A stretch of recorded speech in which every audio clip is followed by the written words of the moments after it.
Doctor Shyama Prasad Mukherjee आम समस्त एक प्रेरणार उत्स सी आम संगठन केवल प्रतिष्ठाता नथिले भारतीय जनसंघर प्रतिष्ठाता नथिले गोटे राजनीतिक व्यवस्थार परिवर्तन पाई से जो संकल्प नहीं जीरो रु आरंभ करथिले संगठन आज संगठन सारा भारत वर्ष रे बटवृक्ष परिणत होती गोटे राष्ट्रीयता जातीयतावाद देशभक्तिर आधार रे एवं देश को एक करवा देश मातृकार सेवा करवा देश सर्वोपरि ये जो विषय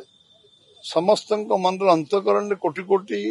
भारतीय मन रे जो से आशार संचार करथिले उद्रेक करथिले एवं त्याग तपस्या साधना करथिले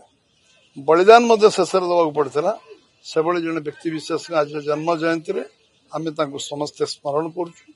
एवं आम सबुदिन आहरी शह शह वर्ष सी प्रेरणार उत्स रही।